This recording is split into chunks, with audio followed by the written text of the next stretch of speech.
Hello guys, welcome to my YouTube channel. My name is Jean-Marie, I'm a photographer. Today I have a guest.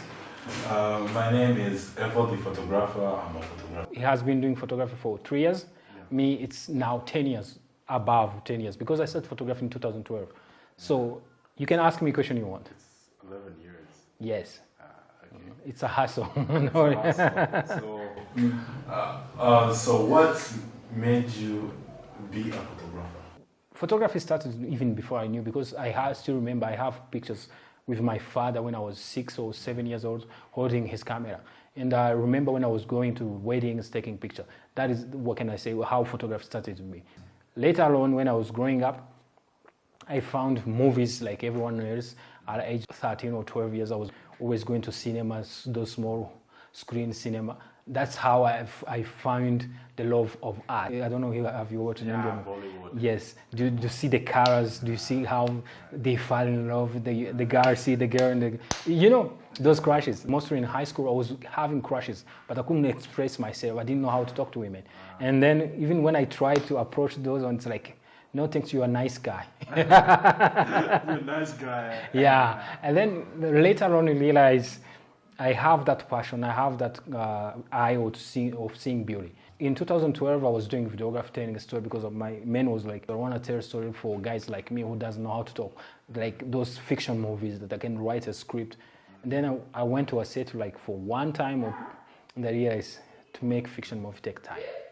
I went did documentary. I did like 2 personal documentaries, and then I was working with an NGO, doing it as an editor, as a camera guy, for money mostly. And in 2015, I started a documentary called "Looking for a Wife," because I was turning 30 in 2015.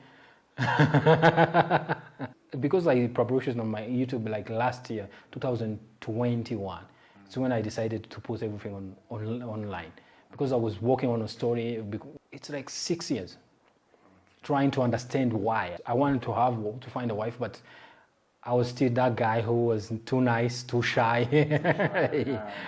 I was blaming others and didn't want to know why I was in that situation. At that time, I realized that no one's gonna love you until you love yourself. And then being a man, it's a challenge. No one loves a man until you have something else to offer. Yeah. As you say, there's a photographer who is up and down in terms of financial, also in terms of confidence. You always have up and down. It's okay, I'm gonna just leave it that way.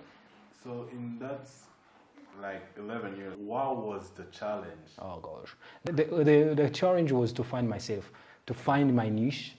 Because when I was living in South Korea, I was telling a story about black people and African people who were living in Korea. As a photographer or as a storyteller, you always have to find an angle to see what we need to say to people around us. Now I'm back in Rwanda, I'm trying to see what kind of story I can tell. So you said you lived in South Korea. Yes. And what made you move to Rwanda? Oh gosh, I was tired. Because I went to live in South Korea, my main objective was to find money, to make money. Like, if you get that chance, you can go and forget photography. It's what I was thinking about it. And I spent 1 year, I was miserable, crying every day and leaving the job because I was really into that stuff. You're not yourself. Yes. I discovered that money doesn't make you happy. I was seeing people going to work and leaving work, and they were paying a little good money, but I didn't want to work that job. And then my second year, I stopped doing those full-time job. I started focusing on photography.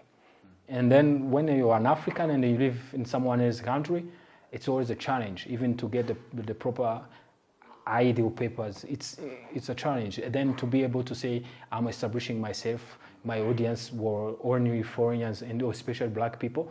And there are few numbers of black people living there, because it's a society that is closed. You always find yourself alone. I've been there almost 6 years now.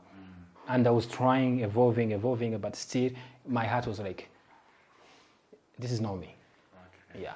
So that's the reason I came back to one. How do you find like photography back then and now? My friend, I'm not going to say anything. A lot of things has changed in a good way. Because for me, I went to more than 2 studios, and you see how they went and buy a lot of equipment. They invest a lot of money. They have like a team of 5 or 6 people. They're paying like monthly. For when we were starting in 2012, no one would believe that would be possible. Now the big challenge, because when you want to be an influencer now, you have to compete with those organizations, those companies. You are not competing with another influencer person.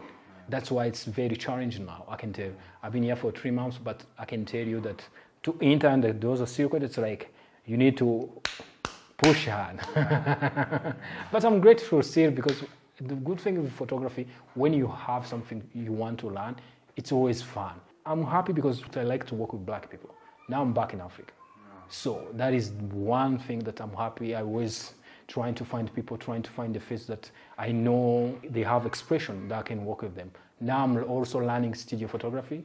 It's why I built this studio. So I'm getting there. About the money now, how you bought a lot of equipment? No. 2018, when I left to South Korea, I realized, why do I need equipment? I bought like 2 flashes and strobe, and I went to a free shoot, a collaboration to the free shoot, and I lost those 2 lights in the same day. And after 2 weeks, I went to shoot again, another free shoot for 3 hours away from the city. I fell down and I lost the camera inside the water.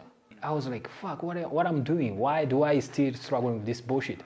I knew there was a place I can go make money and buy like 3 cameras in 6 months. Why do I need to buy stuff that I'm not making money? Now I can tell you, for me, buying equipment is something I will never advise someone to invest in. It's a challenge. I'm using speed light in this. Like when you do studio, you need strobe, you need everything. I need those. But see, how am I going to invest like $2 million or $3,000 in something I'm still doing for free? For now, if you are starting up or if you are new in this kind of life, don't buy equipment. Invest in knowledge. Use the simple stuff. If you have a camera, nowadays, even telephone, I used to do outdoor photo shoot. Now when I see someone who has a 14, not 15 iPhone, they have fucking great picture. I'd rather buy that telephone and then convince people I use my telephone to take picture of them. That is the reality. That is what we are facing. That is the challenge I can tell you now we are facing as a photographers.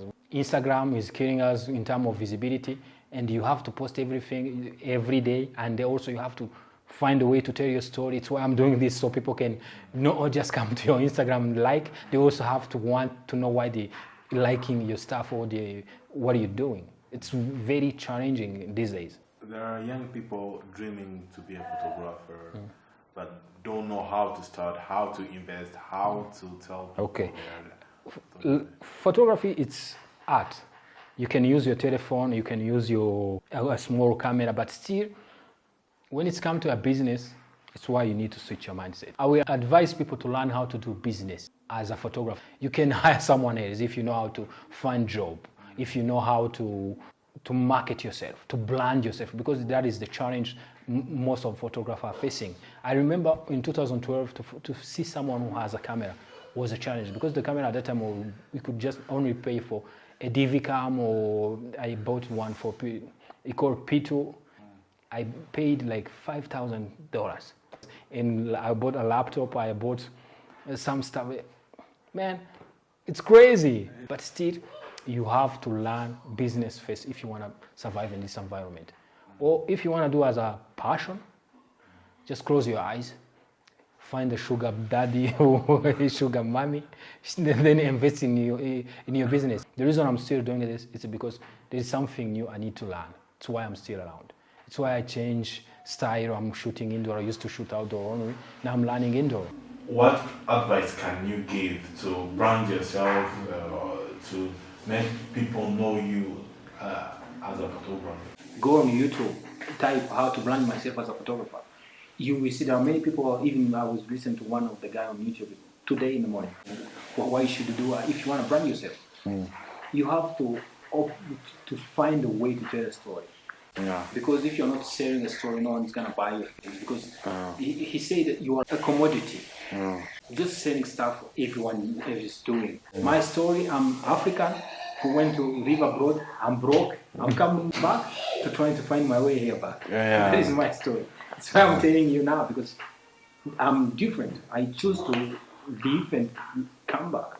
Wherever you go outside, you will see when you get a chance. Everyone is asking where you from. That is important.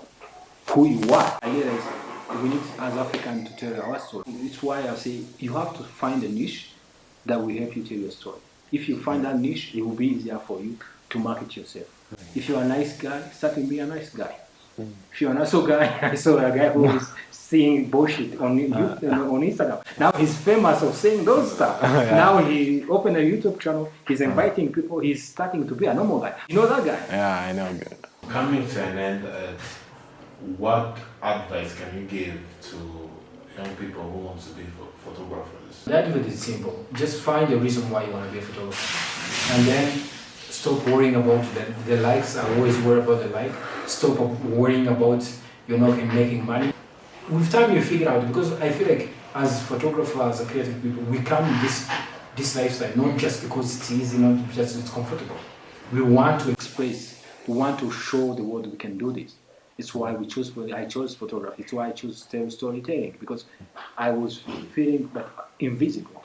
Because if you see me doing photo shoot, I'm a different person. I know how to talk to people. I know how to make sure people are comfortable. But behind, if I don't have the camera, I'm a different person. Yeah. So find your niche, find why you are doing this, because if you don't know why you're doing this, you're gonna get lost. And accept that you're not gonna make money. Choose another way of making money, or just live a simple life. Just eat today, don't worry about tomorrow. Because this is how you're gonna survive in photography. When you are lucky enough, the opportunity always come to you. For you, keep fighting, because no one else is gonna push you if you don't push yourself. Yeah. That is the only, in general, what I can tell to the young generation. Yeah. Thank you for the Conversation. talk. Yes. Thank you guys for listening, and see you in my next episode. I'm trying to tell a story. I'm trying to bring you some different content. So stay in touch. Peace. My name is Jean-Marie. I'm a photographer. Bye.